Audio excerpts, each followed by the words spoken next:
el Congreso Boliviano lo que hace es reunirse de manera extraordinaria y el presidente del Consejo manda una carta a las Fuerzas Armadas chilenas diciéndoles de que muchas gracias por habernos librado de ese abominable hombre, ¿no? Es decir, está así en la lectura que ustedes tienen, hay esta clase de palabras, ¿no? Es decir, por habernos librado del monstruo.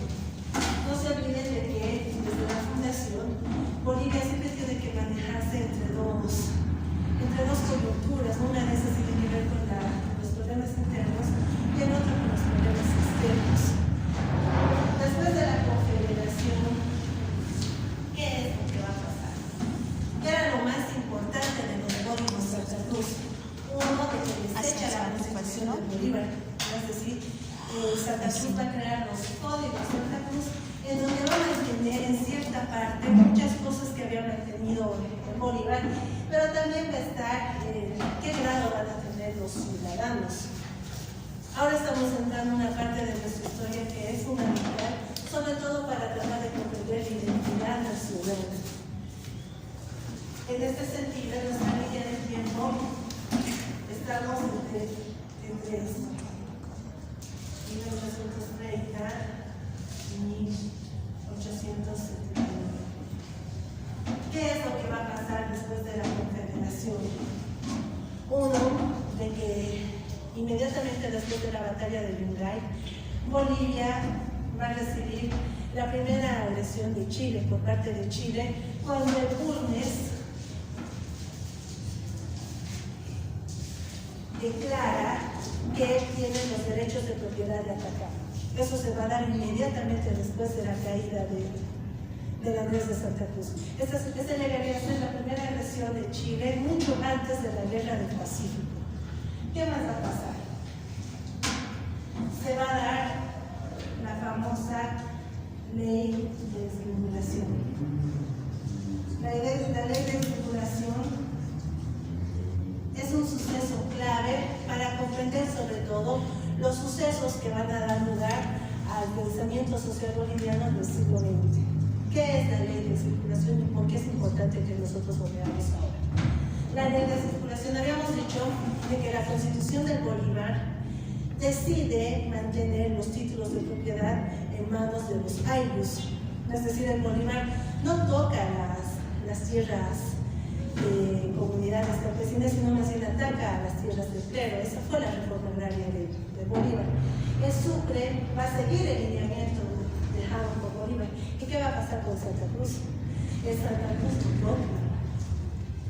Esto es interesante porque en muchas discusiones, sobre todo cuando hay congresos en temas históricos, cuando se trata de ver el tema de tierra, definitivamente está muy asociado con lo que es identidad, es decir, territorio y identidad. Y tiene mucho sentido, pero ¿por qué tiene sentido? En la estratificación social boliviana, la tenencia de la tierra va a tener una confrontación racial, efectivamente. ¿Quiénes van a ser los que van a tener los títulos de propiedad comunal? Solo los indios originarios. Y la Constitución de Bolívar, si bien es cierto que dice que todos somos ciudadanos, pero no todos ejercían el derecho al voto, es decir, en el momento de ya ver las cuestiones de ciudadanía como tal, veíamos de que no todos eran ciudadanos para la Constitución bolivariana. Cuando deciden hacer la reforma agraria, ellos van a mantener la reforma que creó el rey de Toledo en 1572, sobre todo con la tenencia de las tierras. El Toledo lo que decía era los títulos de propiedad comunal y agraria van a pertenecer a aquellas comunidades indígenas que estén organizadas en ayllus. Esta fue la reforma toledana colonial de 1572. ¿Qué va a hacer el Bolívar? Va a mantener los títulos de propiedad en los ayllus, de Santa Cruz lo propio. Pero ¿qué va a pasar? Una vez de que ya cae Santa Cruz, todavía con el Bulnes, Bolivia no va a tomar mucha atención porque no lo ve como un verdadero problema, pero sí va a comenzar a ver el problema en quién, en el indio. al problema del indio, ¿no? En realidad yo le llamo el problema del indio no porque tenga que ver, no porque se lo quiera caracterizar como algo negativo, sino más bien que en términos históricos y sobre todo literarios, en el siglo XX y finales del siglo XIX fue considerado como tal. El problema de Bolivia era el problema del indio. ¿Por qué Bolivia no podía modernizarse? Por culpa del indio. ¿Por qué Bolivia no podía dar un paso, no podía volverse en potencia por culpa del indio? Y ya vamos a entender por qué. Se está tratando de cambiar después de Santa Cruz a una mirada un poco más liberal, es decir, y el liberalismo en Bolivia, ¿qué va a significar? Van a ser los años de paz y progreso que el liberalismo quiso dar a la nación boliviana. Pero ¿qué significaba ser progresista? Es decir, ¿qué requisitos tendría que cumplir el país para efectivamente denominarse como un país que esté en vías de desarrollo? Bien, pues este problema, por si acaso, no fue solamente de Bolivia, sino fue un problema que se dio a nivel de Latinoamérica, si ustedes quieren llamarlo. Pero en Bolivia fue un verdadero problema, porque en Chile el porcentaje de ciudadanos indígenas que tienen era bastante reducido, era un 10%. Entonces lo que hizo el gobierno chileno fue básicamente exterminarlos, y hasta el día de hoy los tiene arrinconados en una parte del territorio donde ellos no pueden salir. Pero en Bolivia, cuando se quiso hacer lo mismo, no se pudo porque efectivamente son el porcentaje que más habita en el país, ¿no? Entonces, las respuestas que se dio a nivel latinoamericano fue muy diferente a cómo Bolivia quiso ver. O sea, ese fue un problema que se dio en Latinoamérica, el qué hacer con el indio, pero cómo Bolivia va a afrontar ese problema. El Tataversum, es decir, cuando ingresa en Arguedas, tiene una manera interesante de ver este periodo histórico, porque va a ser la división entre los caudillos letrados y los caudillos salvajes, los caudillos bárbaros, ¿no? Los caudillos letrados son desde Bolívar hasta Santa Cruz de Boliviano, ¿no? Entonces son caudillos, sí, pero con gente más o menos que tenía una noción de cómo iban a ser. ¿Quiénes van a ser los caudillos bárbaros de las guerras? Van a ser aquellos caudillos de connotación indígena, sobre todo. La ley de circulación se la va a dar el gobierno, se la va a dar el gobierno de Tomás Frías, pero va a tener ¿qué les diríamos? Va a ser ejecutada en el gobierno de Melgarejo. El PERSU, lo que va a hacer, en realidad, cuando el PERSU tome el poder, y lo va a hacer con la plebe, es decir, pasa de que el PERSU no va a estar de acuerdo con los términos de ciudadanía que van a plantear ni los códigos ni la Constitución bolivariana. Es por eso que el PERSU va a hacer nuevamente una reforma constitucional, es decir, el PERSU honesta va a hacer una reforma constitucional. ¿Por qué tuvo tanta avance? Precisamente por la forma de casicazgo que tuvo. El término de ciudadanía estaba muy ligado a la idea del voto, y cómo el sistema electoral de alguna manera tergiversaba quiénes votaban y quiénes no. Eso sobre todo lo vamos a ver en el siglo XX, en finales del siglo XIX vamos a ver algunos mecanismos, pero sí vamos a ver cómo va a funcionar, y estas tremendas contradicciones que hubo solamente en el siglo XX. No sé cuántos de ustedes han leído Pueblo Enfermo de García Arriadas, publicada en 1910, y la respuesta que le va a dar el tamaño en la creación de la pedagogía nacional. Si ustedes leen ambos documentos del tamaño de Arguedas, van a ver el gran debate que fue qué hacer con el indio en el siglo XX. Si no lo han leído, lean en el tiempo que tengan. Cuando el PERSU decide apoyar su casicazgo con las comunidades indígenas, porque ya había visto de que estaban corriendo peligro, lo que va a tratar de hacer es, si bien es cierto de que de alguna manera se tenía que individualizar, pero estas individualizaciones no tenían que perder este rango. El PERSU ya lo va a venir. Una vez que el PERSU muere, se va a dar ya lo que es la ley de circulación. Este momento es clave. ¿Por qué? Porque a nivel discursivo, ¿qué se dijo? Se dijo de que Bolivia tenía que dejar de vivir en la barbarie, tenía que deshacerse de todo lo negativo. ¿Qué era lo negativo? ¿Cómo lo entendió Bolivia en ese momento? ¿Qué era? Es decir, ¿cuál era el obstáculo? Ellos lo identificaron en el mundo nuclear.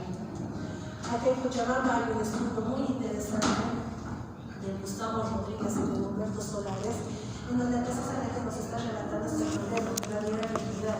¿Qué es lo que van a decir? Van a decir en Cochabamba se prohibió el uso de la pollera, es decir, si tú usabas pollera no podías caminar a 4 cuadras alrededor de la plaza. Si tú tenías connotaciones indígenas o si eras plebeyo en todo caso, tenías prohibida la entrada alrededor de 4 cuadras alrededor de la plaza y las multas eran muy fuertes.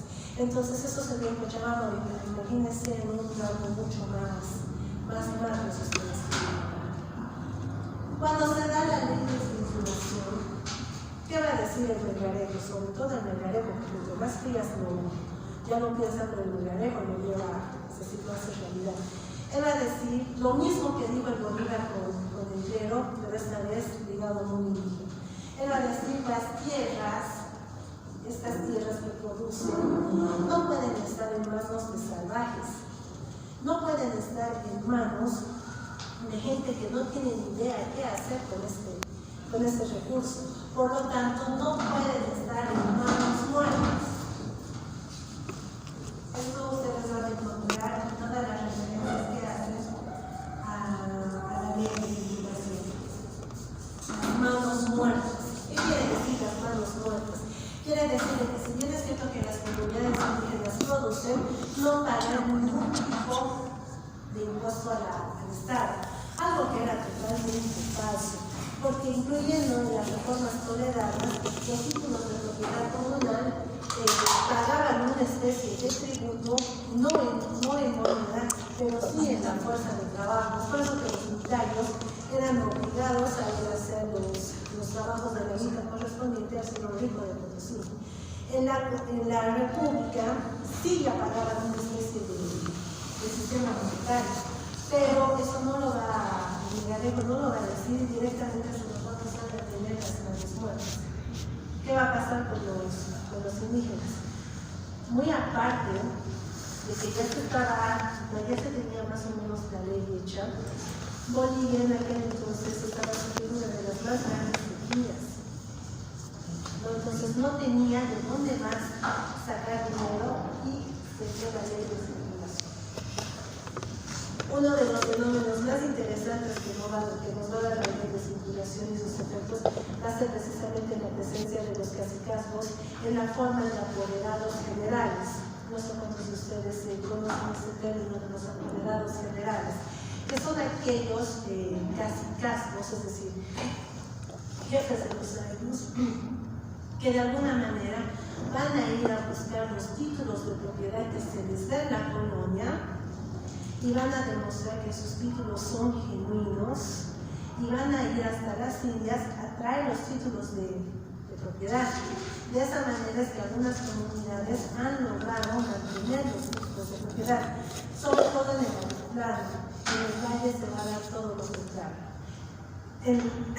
Como una de las consecuencias de la ley de circulación,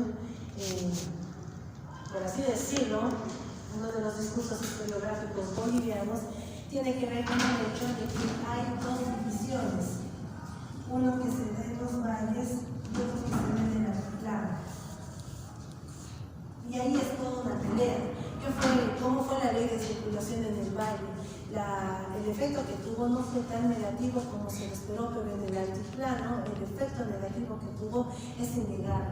En los valles no hubo ningún tipo de oposición ni resistencia cuando se dijo que se les iba a quitar las tierras, es decir, en los valles estaban preparados y los mismos indígenas son los que van a comprar las tierras cuando las subastan. En el caso del altiplano sí va a haber mucha resistencia y se van a comenzar a organizar nuevamente los cacicazgos apoderados. Porque es importante que ustedes comprendan la ley de circulación y sus efectos, porque ya estamos, entrando a lo que es la guerra del Pacífico, y no se olviden que en 1880, ni bien termina la guerra del Pacífico, Bolivia ingresa a la guerra federal, es decir, una pugna interna, en donde nosotros vamos a ver todas estas contradicciones como en la ley de circulación reflejadas en el cacicazgo del Zárate. Ahí se entiende todo, hasta ahí se comprende todo. ¿Tienen alguna duda hasta acá? Ven que los sucesos del siglo XIX son tan, es decir, están conectados unos con otros, que por eso es importante seguir la secuencia de manera ordenada para tratar de comprender qué fue lo que significó en el siglo XX. El problema del niño, y eso es algo que también siempre es bueno recalcarlo, ¿no? Es decir, el indio, el cholo, no fue un problema para el Bolívar, no fue un problema para el Sucre, mucho menos para el Santa Cruz, sino el problema del indio y el cholo fue sobre todo un problema para los caudillos de mitades del siglo XIX, y lo siguió siendo un problema hasta mucho después de la guerra del Chaco. El problema del indio se lo supera solo después de la guerra del Chaco, pero después de casi un siglo. Porque es importante que se entienda esto, porque el cholo, el indio, el mundo indígena no eran un problema para la República naciente, no lo fueron. Si ustedes se fijan, el Bolívar, el Sucre y el mismo Santa Cruz no configuraron el país en términos raciales. Sí en términos de ciudadanía, pero no en términos raciales, como sí va a ser la estratificación social de la Bolivia, sobre todo del siglo XX. Y como ya estamos a finales del siglo XIX, ya estamos viendo cómo esta estratificación social va a ser muy difícil de evadir en el siglo XX. Y toda la connotación negativa, que no lo tenían en inicios de la República, lo van a tener a inicios del siglo XX. ¿Hasta ahí se entiende? A Arguedas uno lo comprende en su contexto histórico, es decir, cuando uno lee el pueblo enfermo, y en realidad no es de que Arguedas no es una muy feliz. Al indio Arguedas tenía una posición muy crítica, pero no solamente contra el indio, sino también contra el cholo, contra el criollo, contra el cochabamino, contra el robureño. Es decir, Arguedas los detestaba a todos, ¿no? Es decir, nadie se salvaba. Pero hay que saberlo leer a Arguedas. El problema del indio no fue el problema para Sucre, para el Santa Cruz.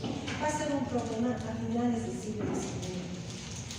Se les va a quitar sus tierras y nunca más se les ha restablecido. El problema del altiplano, cuando ya se comienzan a organizar con los apoderados generales, es ahí donde se va a dar la historia de una nación sin ciudadanos, basándonos en términos raciales. Ni siquiera estamos entrando a la guerra del Pacífico, pero Bolivia ya estaba viendo cómo iba, es decir, a quién culpar por todos los errores que tuvo.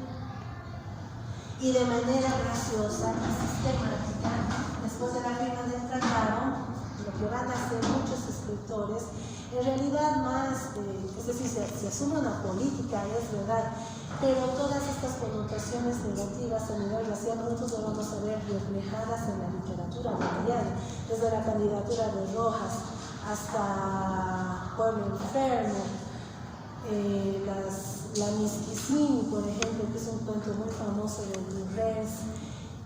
Nosotros vamos a ver toda esta connotación negativa. Solo el tamaño, en un momento, ¿no? Es decir, Tamayo y Arguedas se odiaban, no se podían ver. Entonces no solamente era una pelea personal, sino de que realmente ambos mostraban posiciones muy polarizadas. Cuando el Tamayo se le ríe, cuando el Arguedas se le ríe al Tamayo por haber tenido el fracaso en la Liga de las Naciones, y el Arguedas les recuerda al Tamayo de que Bolivia está condenada al fracaso por la constitución de la raza indígena. El Tamayo le va a decir, es decir, el gobierno trata de buscar culpables en donde no es. Se les recuerda al gobierno que los indios, los cholos y todos ellos no firmaron el tratado, sino que nosotros. Entonces todo esto se va a llevar, todas estas contradicciones van a ser muy latentes, sobre todo en el siglo XX. Aquí diríamos que de lo que fue la formación del darwinismo social a lo boliviano.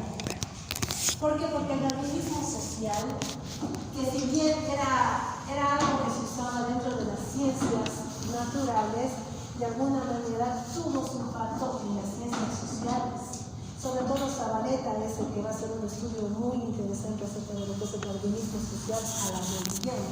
Entonces estamos en el inicio de cómo se va a configurar este nuevo país, ¿no? Es decir, habían dejado atrás todo lo que hicieron desde Bolívar hasta Santa Cruz, todo eso que va atrás, y desde ahí se tiene un montón de versiones, tanto externas como internas, dentro del país. ¿Hasta ahí se entiende? ¿Perdón? Según el libro de Alcides Ávila Puebla, hace una conclusión donde empieza y dice que desde que nacen los niños indígenas viven en una convivencia con los animales constantes, o sea, las gallinas, los pájaros, etc. O sea, dice que el niño va creciendo y en la supervivencia. Después habla sobre, hace una comparación, hace una distinción entre indio y cholo, donde indio es un ser trabajador, responsable, con una familia, y el cholo es su contrario, un loco, mal vestido, o algo así, ¿no? ¿Sabría algo al respecto? Bueno, no, para Arguedas, Arguedas no está hablando bien de nadie, ni de niño ni de cholo, así que es probable que sea de Zabaleta. Sí. En el Arguedas, por ejemplo, que es interesante, él va a decir, cuando él va a hacer su análisis del indio, y lo vamos a ver en raza de bronce, ¿qué va a notar en el indio y en el cholo? Él nos va a hablar de que tienen una connotación peligrosa. ¿No? ¿Por qué? Porque desde que nacen, como tú, ¿cuál es su nombre? Como decía Samuel, ellos están obligados a vivir en condiciones íntimas, ¿no? Entonces, ellos tienen una connotación muy peligrosa. ¿Qué va a pasar? ¿Por qué le preocupa a Arguedas el indio? Porque Arguedas va a decir, una vez que el indio se vuelve cholo, es decir, olvida sus raíces indígenas, se vuelve todavía más peligroso. Y hay que tener cuidado de las figuras que tiene el cholo como autoridad, como cura, como capataz, ¿no? Entonces, estas cuestiones que Arguedas va a decir, no solamente Arguedas, sino también de René Moreno, y en realidad toda la literatura boliviana de inicios del siglo XX, es decir, ustedes no pueden leer una novela de inicios del siglo XX y no ver la connotación racial que conlleva. Una misma novela de Arguedas, publicada en 1905, publicada bajo el título de Vida Criolla. Ahí, que nosotros qué vemos, es una narración de la vida de la élite paseña, pero es una élite que ni siquiera es criolla, sino que es una élite de ser indígena y se vuelve chola. Y como sufre este proceso de mestizaje, todo lo malo que les pasa es por su connotación racial. ¿No? Entonces, en esos términos van a ser explicados los sucesos del siglo XX. Frente a la ley de especulación y esta connotación negativa que las élites bolivianas comenzaron a ver, queda bastante obvio que cuando el Bulnes dice que tiene los títulos de Atacama, a las autoridades bolivianas no les interesa ni lo más mínimo. Es una situación muy, es decir, después de la caída de Santa Cruz, y muy bien lo decía el general, se nos vienen todas las desgracias para este país. Y es cierto. ¿Por qué? Porque lo que deja el Bolívar fue anulado, lo que deja Santa Cruz fue anulado. Es decir, todo lo que ellos habían pensado, todo queda en la nada. O sea, queda como un recuerdo. ¿No? Bolivia no va a volver a tener este ímpetu que tuvo en sus primeros años. ¿Qué es lo que caracteriza a Bolivia en los primeros años? Muy aparte del desorden y el caos que nos tocó vivir. Lo que caracterizaba al boliviano era de que muy poco le importaba saber la la situación que iba a vivir, porque ellos todavía tenían, es decir, los bolivianos de una manera se sentían protegidos y aún recordaban con mucho cariño y con mucha alegría, sobre todo las batallas de la guerra de la independencia.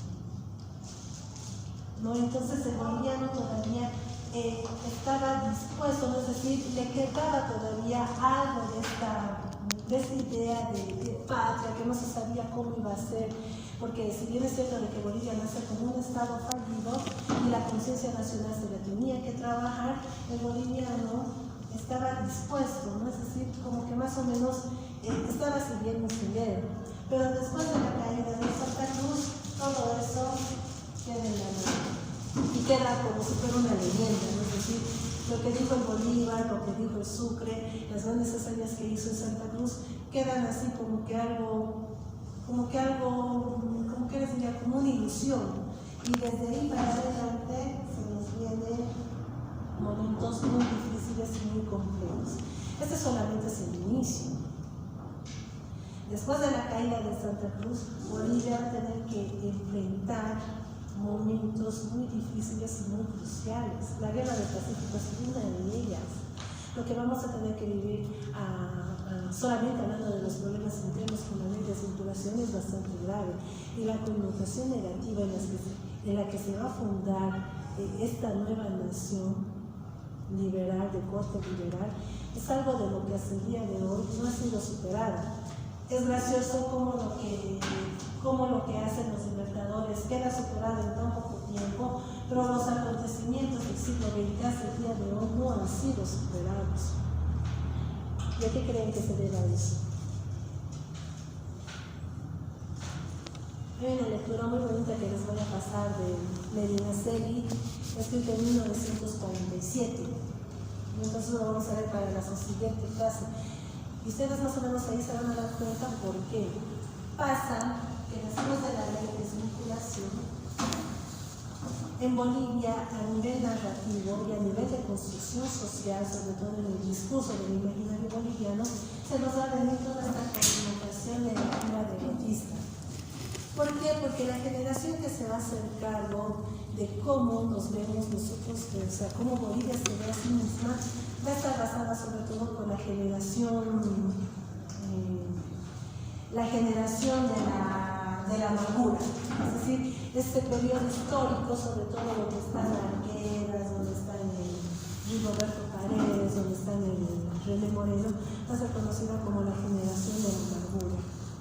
Y al parecer, eso yo lo digo trato de ser lo más clara posible, esta amargura que ha tenido que pasar Bolivia no ha sido superada hasta el día de hoy. Es por eso que el boliviano aún siente, y muy bien lo decía el general Lafuente, esta idea de derrotismo, siente todo eso. ¿Por qué? Porque todo lo que había sido creado hasta antes de la caída de Santa Cruz había sido olvidado muy fácilmente.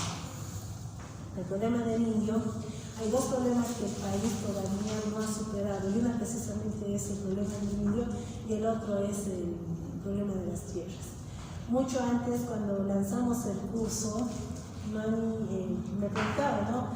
¿Cuáles son los temas que se van a tocar? Y les decía, uno de los temas va a ser precisamente el problema del indio. Y varios, en La Paz sobre todo, tienen una corriente de pensadores que están bajo la corriente indigenista, ¿no? Y me decía, pero no tienes que decirlo así, ¿por qué lo dices problema? ¿No? ¿Por qué no lo dices? Y yo les decía, bueno, no, lo que se tiene que entender es que no es algo que yo esté reflejando, sino más bien tiene que ser entendido como que es una construcción social. Y el país se definió en esos términos en aquellos momentos. Refutarlo, ¿no? Sí. Pero lo que se fundó en esa connotación es más que innegable. ¿No? Este último, por ejemplo, me pedían colaborar con una revista y me decían, pero queremos que veas el origen de la chola, ¿no? Y yo les dije, muy bien, pero entonces vamos a ver lo que fue el encholamiento boliviano. Y ellos me decían, pero es que lo estás viendo de una manera muy negativa. A mí yo les decía que no es mi manera negativa de ver las cosas, es en realidad como la literatura boliviana vio en ese momento esta situación, ¿no? Entonces, El día de hoy, por ejemplo, es imposible hablar en estos términos de encholamiento, precisamente por esa connotación que tiene. Y si nos da algo de tiempo, entonces vamos a tratar de leer algunos repasos de algunos escritores que han visto el gran debate entre Largueras y el Tamayo. No espero que sí nos dé tiempo. ¿Tienen alguna pregunta hasta acá? ¿Todo claro? ¿Se entiende hacia dónde estamos queriendo llegar? ¿Se entiende por qué en este periodo la primera agresión del Bulnes ha pasado desapercibida? Del Bulnes. El Bulnes fue un general chileno en donde la asesora al presidente, y antes de la guerra del Pacífico, le dice de que Chile tenía los títulos de propiedad de todo lo que había se tenido en la propiedad. Entonces, con semejantes problemas que tenía Bolivia, el problema de Chile quedó ahí como que flotando en el aire. Tal vez en su momento estos problemas internos hubieran sido subsanados como merecían. El verdadero problema, nuestro resultado de la guerra del Pacífico hubiera sido otro. Ahorita estamos viendo los problemas internos y los problemas externos que después se van a ver. Entre todo esto, tenemos que ver también, una vez de que Santa Cruz fue derrotado, Chile siempre estuvo encima de Bolivia. Es decir, esta idea que se tiene de Chile de que siempre está detrás de los recursos bolivianos no es nueva. Ahora, digamos, lo ven como una gran novedad, ¿no? Pero en realidad eso fue algo que ya estuvo muy latente desde la misma Confederación Perú-Boliviana, y es algo que Chile hasta el día de hoy no ha olvidado.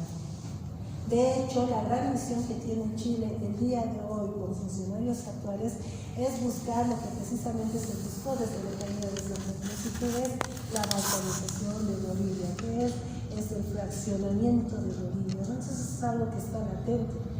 Ya habría que preguntarse, después de 1979, Bolivia va a cumplir ¿cuántos años ya?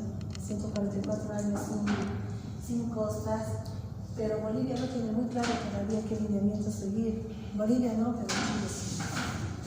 ¿No? Entonces, por eso es importante de que ustedes comprendan muy bien todos estos aspectos que de alguna manera forman el discurso dentro del pensamiento social boliviano. Algo interesante, ¿quiénes son los escritores del siglo XIX?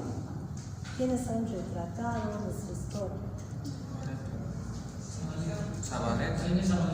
Zabaleta. Contemporáneos, o sea, de la misma época.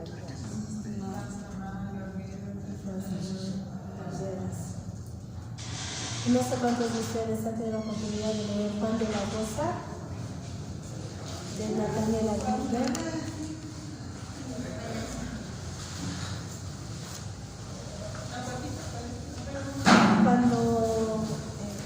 Eso también es interesante. ¿Por qué? Porque Nathaniel Aguirre publica Juan de la Rosa en 1885.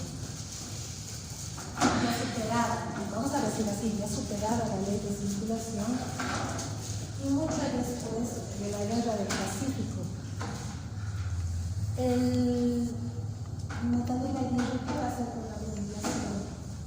De alguna manera va a tratar de subir el ánimo de los bolivianos, porque para él era mucho más fácil escribir lo que había pasado en la guerra del Pacífico, pero en realidad lo que va a hacer el Juan de la Rosa es retroceder hacia atrás para ver cómo todo eso inicia. Tal vez fue el único, tal vez, ¿no? Entonces todos estos procesos, todos estos personajes, de alguna manera, definitivamente nos ayudan a comprender, era lo que les decía, ¿no? De nada nos sirve que nosotros tengamos en la memoria todo lo que ha pasado en el siglo XIX, ¿no? Es decir, el 6 de agosto de 1825 se firma el Acta de Independencia, el 31 de mayo de Sucre se va del país. No tiene ningún sentido si nosotros realmente no comprendemos por qué esos sucesos son importantes.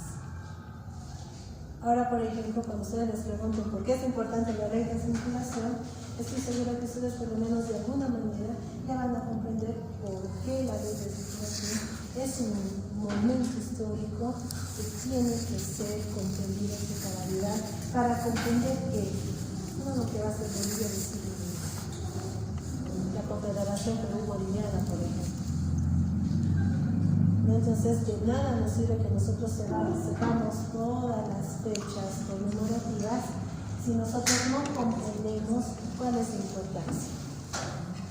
¿Hasta ahí se entiende? ¿Podría darnos así como un pequeño resumen por qué es importante la ley de circulación? Claro, la ley de circulación, ¿qué fue? Fue la reforma agraria en donde se les quita los títulos de propiedad a las comunidades indígenas para individualizarlas. No se olviden que el Bolívar, el Sucre y el mismo Santa Cruz deciden mantener los títulos de propiedad en manos de los ayllus. Pero acá, sobre todo con el Melgarejo, se les va a quitar las tierras. ¿Por qué? Porque estaban en una especie de manos muertas, porque el país estaba en un momento estaba en un atraso a comparación de otros países y no podía seguir viviendo salvajemente como lo había hecho hasta ahora. Es por eso que se conoce este periodo de paz y progreso, ¿no? De paz, bueno, porque ustedes han visto que desde que Sucre se fue, lo que más hemos tenido han sido presidentes. ¿Por qué? Porque hasta que llegue Santa Cruz han habido como 3 presidentes, se va en Santa Cruz y otra vez hay una revuelta popular, ¿no? Entonces los liberales van a tratar de fundar sus bases dentro de los cimientos de paz y progreso. ¿Y cómo lo van a hacer? Para que el país progrese, tiene que deshacerse de todo aquello que representa un problema. ¿Quiénes fueron el problema? Los indios y los chocos. Por eso también les dije de que el mundo indígena no fue un problema para el Sucre, no fue un problema para el Bolívar, sino para la Bolivia liberal. Para ellos sí van a ser un problema. Y va a ser un problema que va a tener más características negativas, sobre todo en el siglo XX. En el siglo XX se va a dar el proceso de Mosca. Una vez de que, eso ya lo vamos a ir viendo, pero cronológicamente, ¿no? Porque ahorita estamos antes de ingresar a la Guerra del Pacífico. Es decir, Bolivia se estaba debatiendo entre quiénes eran ciudadanos y quiénes no, a quiénes se les daban las tierras y a quiénes no, pero ni por si acaso había visto la amenaza que ya tenía con el Bulnes. ¿Hasta ahí se entiende? ¿Se comprende? Se comprende por qué Santa Cruz quiso mantener los títulos de propiedad y quiso también, de alguna manera, de una vez por todas, hacer que todo boliviano sea ciudadano. Porque no se olviden que en la Constitución del Bolívar solo uno es ciudadano a partir de que llega a cumplir ciertos requisitos. Y Santa Cruz quiso abolir todo eso. Claro que después hemos visto cómo termina INC, ¿no? ¿Quiénes fueron los que ocasionaron la caída de Santa Cruz? Fueron los mismos personajes que se encargaron de crear la ley de circulación. Hasta ahí se entiende. Estamos ahorita en la antesala ya de lo que es la Guerra del Pacífico. Estamos ya en la antesala también de ver de lo que fue la Guerra Federal y de lo que fue el darwinismo social boliviano. Esto solamente es el inicio. En este momento la figura de los apoderados generales es uno de los movimientos más interesantes que ha dado el movimiento indígena del siglo XIX. Y después la figura que ustedes la conocen muy bien, por lo menos por el nombre Zárate Dirca, el temible Zárate Dirca, que es el que va a tener sobre todo una figura, un lugar especial en la Guerra Federal sobre todo. Y a fin de cuentas fue al que traicionaron también. ¿No? Entonces vamos a ver todo eso. ¿Hasta ahí se entiende? Para la siguiente clase, bueno, no más o menos quería darles un adelanto. Como ya esta es nuestra quinta clase, tenemos 3 más. En la siguiente clase vamos a tratar de ver la Guerra del Pacífico, la Guerra Federal y el Tratado de 1904. No es por eso que les voy a mandar 3 lecturas para tratar de que nos quede, tratar de ver todo lo que nos va a quedar, ¿ya? Para la subsiguiente clase, nosotros vamos a tener la Guerra del Chaco, vamos a ver lo que es la Guerra del Chaco, y vamos a terminar, espero llegar hasta el 52. ¿No? Entonces con las lecturas voy a tratar de ser muy precisa, van a ser ensayos cortos, pero van a ser muy interesantes. Como les digo, para la siguiente clase les voy a mandar lo que es el anatema del pueblo de Potosí y el manifiesto a la nación de 1905. Entonces con eso vamos a tratar de zanjar todos estos y la lectura del Medinaceli sobre todo. Voy a tratar, y espero, y si no les da tiempo de leerlo, entonces guárdenlo en su bibliografía, también de ver el gran debate de la guerra de razas en Bolivia. La guerra de razas en Bolivia ya es el problema del siglo XX. Y sobre todo es un estudio muy bonito que se da entre el pensamiento de Alcides Sargueras y el pensamiento de Franz Fanon. ¿Pueden vernos alguna lectura para...? Claro, sí, yo les puedo enviar varias cosas, pero las que vamos a trabajar van a ser estas, ¿no? De todas maneras yo les voy a mandar la guerra de razas.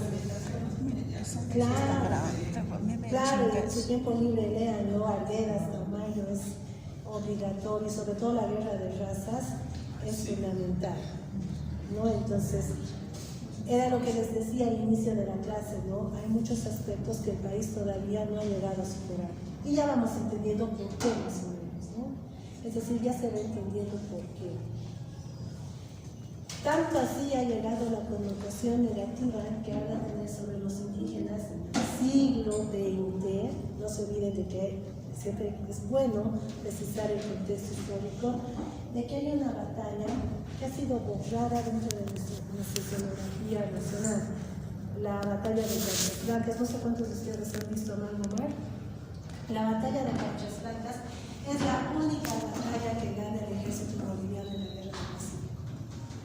Efectivamente es una de las mejores batallas que se ha tenido, pero que ha sido borrada de nuestra historia. Esto por 2 cuestiones: una, por la imposición historiográfica que Chile tiene sobre Bolivia, y la otra, más terrible aún, porque la batalla de Canchas Blancas era un regimiento de los colorados que todos eran de connotación indígena, ¿no? Es decir, eran indígenas. Y precisamente como no encajaban dentro de la nueva idea del país que se tenía, esa batalla ha sido olvidada. Ningún boliviano sabe de la existencia de la batalla de Canchas Blancas, como consecuencia de la política que se tenía en el país, ¿no? Entonces son cosas que han pasado, son cosas que bueno, que merecen una revisión y una relectura. Ni Arguedas se va a atrever a hablar de la batalla de Canchas Blancas, solo hacía el Tamayo unas 2 o 3 veces. Y los demás, nada. Entonces, más o menos ya se va entendiendo por dónde está yendo la ley de circulación. No solamente se trató de quitarles las tierras, sino se trató de aniquilarlos, se trató de hacerlos desaparecer. Y esto, como les digo, no se trata de decir que estamos bajo una corriente indigenista o indianista, sino más bien tratar de que ustedes tengan las herramientas correctas para poder hacer la lectura de ciertos procesos. Arguedas, como les decía, hay que saberlo leer dentro de un contexto histórico muy definido, porque Arguedas uno no lo entiende si no comprende la ley de circulación y todo lo que va a implicar adelante. Darwinismo social boliviano ya se está instaurando desde la caída de Santa Cruz. ¿Hasta ahí se entiende? ¿Tienen alguna pregunta? ¿Estamos todos bien hasta ahí? ¿Se ha entendido? Sí. Perfecto. ¿Qué más se les puede decir para ir cerrando la clase? Porque para la siguiente clase nosotros ya vamos a ver la Guerra del Pacífico. ¿Ustedes cómo creen que nos agarra la Guerra del Pacífico? Con tantos problemas que ya teníamos. ¿Cómo creen? Desprevenidos. ¿Perdón? Descuido. Desprevenidos. Descuido político. Claro, nos agarra. La guerra del Pacífico es uno de los sucesos más tristes, ¿no?, que ha tenido que vivir el país. Ni la guerra del Chaco tiene tanta tristeza como realmente lo ha tenido que vivir la guerra del Pacífico. Y ustedes van a ver, sobre todo en los textos que les voy a mandar para la siguiente clase, cómo Bolivia lucha hasta el final por no perder las costas del Pacífico. A diferencia de lo que Chile dice y cree, bueno, no, Chile, el discurso de Chile es muy interesante, y también en algún momento lo vamos a ver. Chile piensa de que, bueno, no, Chile va a afirmar de que Bolivia nace para empezar sin costas. Es por eso que muchos países vecinos se sorprenden cuando Bolivia hace su reclamo. Me dicen, ¿acaso Bolivia tenía mar? Claro que tenía mar, y eso estaba eso ya estaba cuando Bolívar ya deja planteados los límites. Y muchos países vecinos se sorprenden cuando se dice Bolivia tenía mar. Otro de los puntos que también se va a tomar en cuenta en la guerra del Pacífico es cómo Bolivia va a mostrar resistencia hasta el final. De que hubo traición internamente, sí. Y también vamos a ver qué es lo que pasó justo los días que se estaba llevando la firma del tratado. La guerra empezó en 1879, Bolivia firmó un pacto de tregua del 84 y en 1904 firma el Tratado de Paz. ¿Qué va a pasar en la firma del Tratado de Paz? A lo que muchos consideran que Bolivia aceptó de manera incondicional, es totalmente falso. Bolivia mostró resistencia hasta el final, tanto así que a los que mostraron resistencia, incluyendo a los colorados de Bolivia, se los ha fusilado en puertas del palacio, acusándolos de traidores, ¿no? Entonces, es uno de nuestros episodios más tristes y más lamentables, así que vayan a descansar, porque para bajar no vamos a poder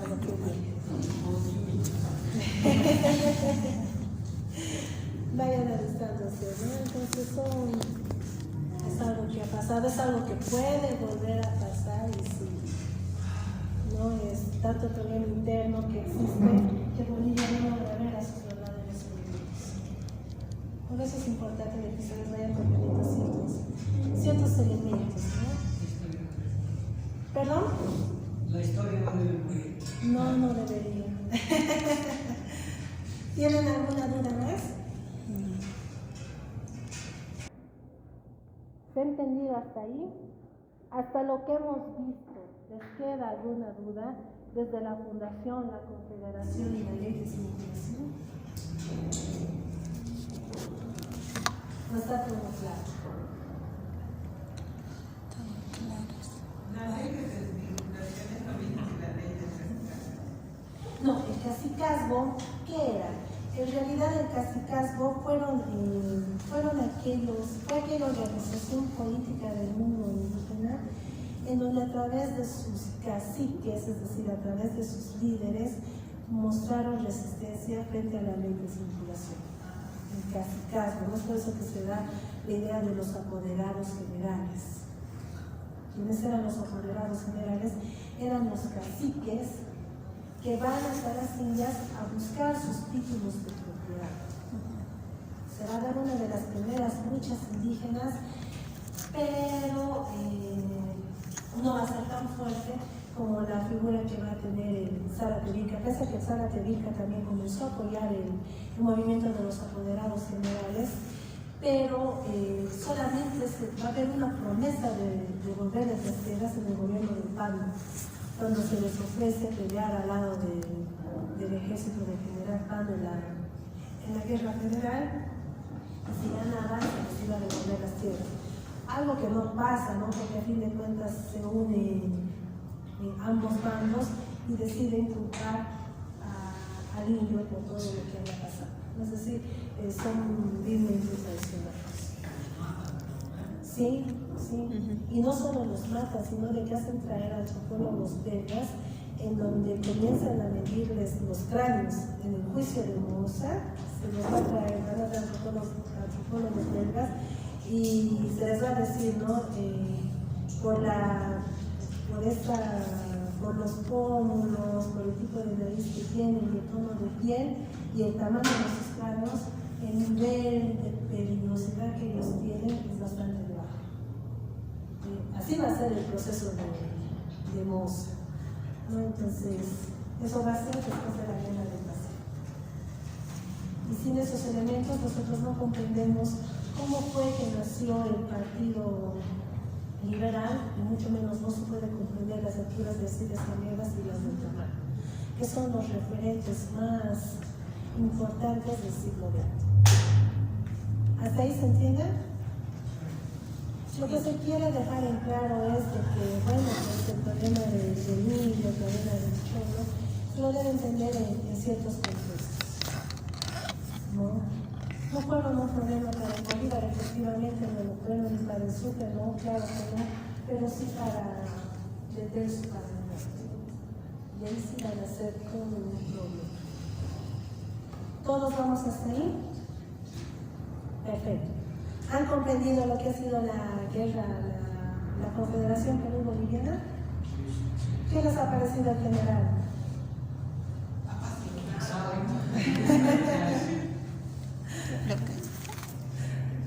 ¿Qué les ha parecido?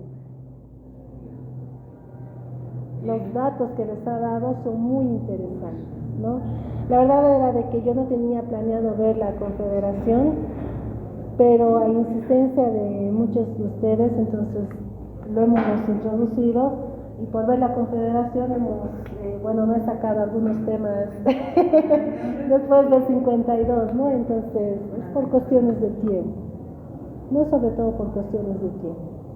Ahora nosotros vamos a entrar ya a ver lo que es la Guerra del Pacífico. Si alguno de ustedes pudiera leer Juan de la Rosa, se los recomiendo.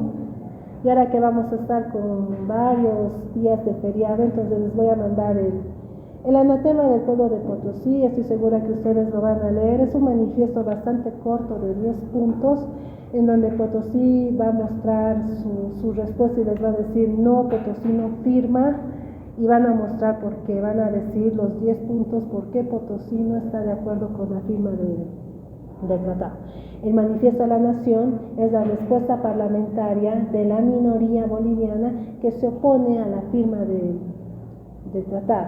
Pasaron cosas muy raras en la misma guerra del Pacífico. Una de ellas es también la batalla del Alto de la Alianza, que fue el 26 de mayo, razón por la que se celebra el Día de los Colorados de Bolivia, en donde el Perú hasta el día de hoy nos acusa de haberlos abandonado.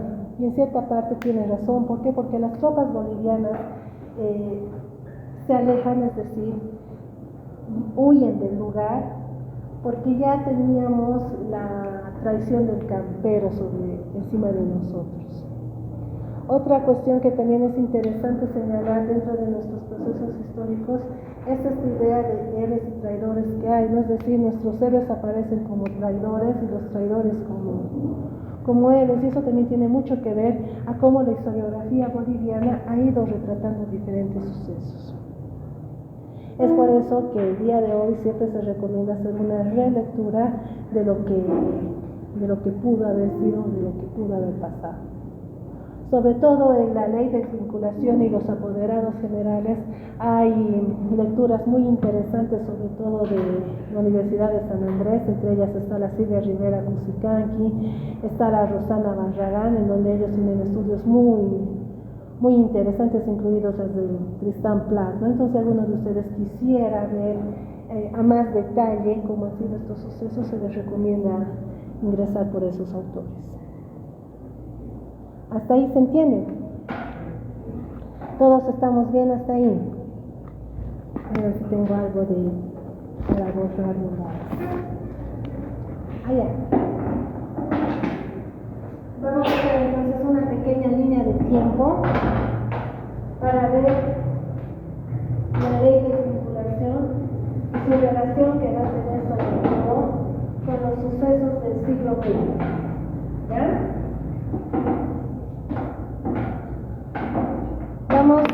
Necesitamos quedarla acá.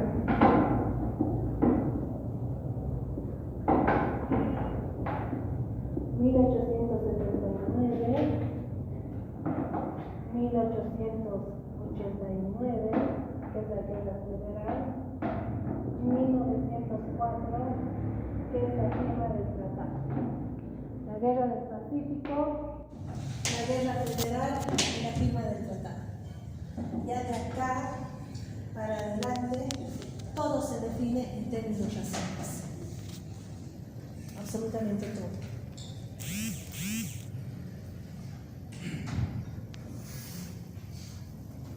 Es por eso que como son temas que están absolutamente relacionados, vamos a tratarlos de ver para la siguiente clase.